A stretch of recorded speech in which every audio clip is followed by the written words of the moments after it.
আসসালামু আলাইকুম। আজকে আমি চলে আসলাম খুবই ইম্পর্ট্যান্ট একটা ভিডিও নিয়ে। মানবদেহে যতগুলো ব্যথাজনিত সমস্যা রয়েছে তার মধ্যে সবথেকে দাঁতে ব্যথা যে অন্যতম, সেটা কেউ কিন্তু অস্বীকার করতে পারবে না। তার জন্য আমি আজকে আপনাদের মাঝে 3টা রেমেডি শেয়ার করব। এই 3টা রেমেডি ফলো করলে 100% আপনাদের দাঁতে ব্যথা থেকে মুক্তি পাবেন। তো আপনারা কিন্তু এই 3টা পদ্ধতির মধ্যে যে কোনো একটি পদ্ধতি ফলো করেই দাঁতে ব্যথা থেকে মুক্তি পাবেন। এখন আমি প্রথম রেমেডিটি শেয়ার করব। তার জন্য এখানে দেখতে পাচ্ছেন আমি নিয়ে নিয়েছি একটি রসুন। রসুন হলো দাঁতে ব্যথা দূর করার একটি কার্যকরী উপাদান। আপনারা চাইলে এই রসুন দিয়েই খুব সহজে দাঁতে ব্যথা দূর করতে পারবেন, কারণ রসুনে রয়েছে অ্যান্টিবায়োটিক ও প্রচুর পরিমাণে ভেষজ গুণ, যা আপনার দাঁতে ব্যথা দূর করার জন্য বেশ ভূমিকা রাখে। আপনারা এখানে দেখতেই পাচ্ছেন আমি 4-5 কোয়া রসুন ছাড়িয়ে নিয়েছি। এখন এই রসুন আমি থেতলিয়ে নিব, অর্থাৎ রসুনের একটি পেস্ট তৈরি করে নিব। রসুন দিয়ে এই ঘরোয়া রেমেডিটি কিন্তু 100% কাজ দিবে। আমি যে 3টি রেমেডি এখন আপনাদের সঙ্গে শেয়ার করব, এর ভিতরে যে কোনো একটি রেমেডি যদি আপনারা ফলো করেন, তাহলে আমি 100% গ্যারান্টি দিচ্ছি আপনাদের দাঁতে ব্যথা সঙ্গে সঙ্গে ভালো হয়ে যাবে। দাঁতে ব্যথার অন্যতম কারণ হচ্ছে অযত্ন। এমন অনেকেই আছে যারা দাঁতের ঠিকমতো যত্ন নেয় না, এমনকি দাঁত ঠিকমতো ব্রাশও করে না।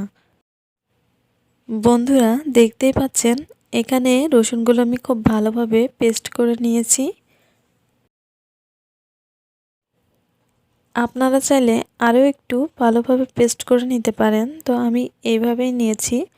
এখন এই রসুনের ভিতরে দিয়ে দিচ্ছি কিছুটা লবণ। এখন লবণ এবং পেস্ট করা রসুন খুব ভালোভাবে মিশিয়ে নিতে হবে। বন্ধুরা মনে রাখবেন এই পেস্টটা যেন খুব বেশি ড্রাই না হয় এবং খুব বেশি পাতলাও না হয়।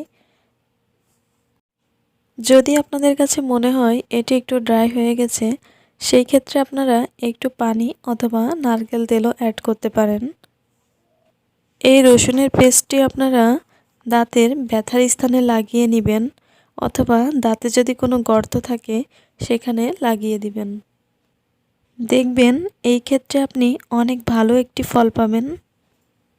দেখুন আমার এই রসুনের পেস্টটা কিন্তু খুব সুন্দর একটা সফট একটা পেস্ট তৈরি হয়ে গেছে। ঠিক এরকমই হবে। আশা করি এই পদ্ধতিটি আপনাদের ভালো লেগেছে।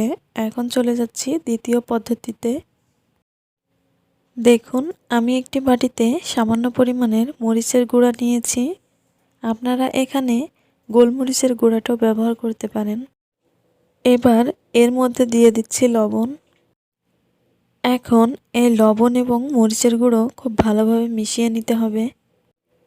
আপনার দাঁতের ব্যথা যদি অতিরিক্ত হয়, তাহলে লবণ ও মরিচ তীব্র দাঁতের ব্যথা দূর করার জন্য একদম পারফেক্ট।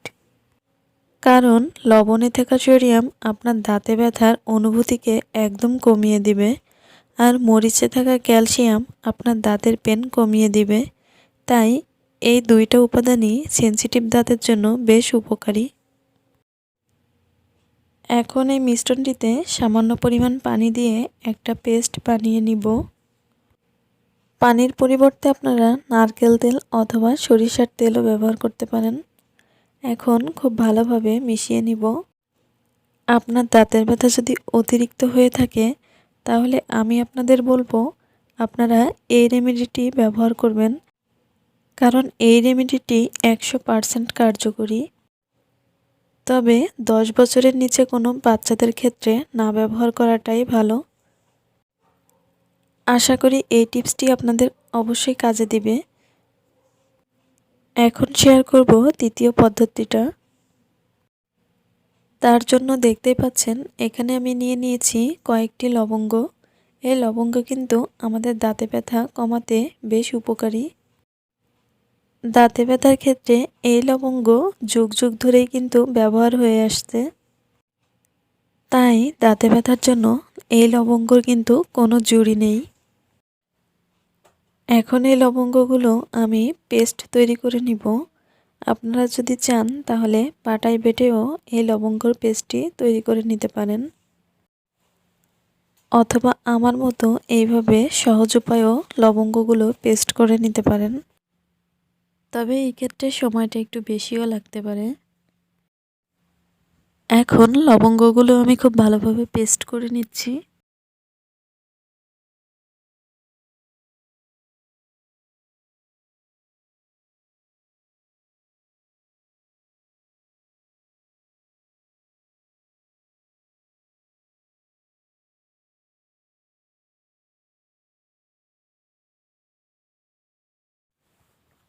দেখুন লবঙ্গগুলো পেস্ট করা হয়ে গেছে। এখন এর ভিতরে অ্যাড করে দিব লবণ। এরপর খুব ভালোভাবে মিশিয়ে নিব। মেশানো হয়ে গেলে এই মিশ্রণটা আপনারা আপনাদের দাঁতের ব্যথার স্থানে দিয়ে রাখবেন।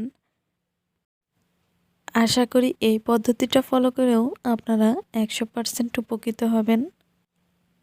আশা করি আজকের ভিডিওটি ভালো লেগেছে। যদি ভালো লাগে তাহলে প্লিজ একটি লাইক দিয়ে দিবেন আর আমার চ্যানেলটি সাবস্ক্রাইব করে পাশে থাকবেন। আল্লাহ হাফেজ।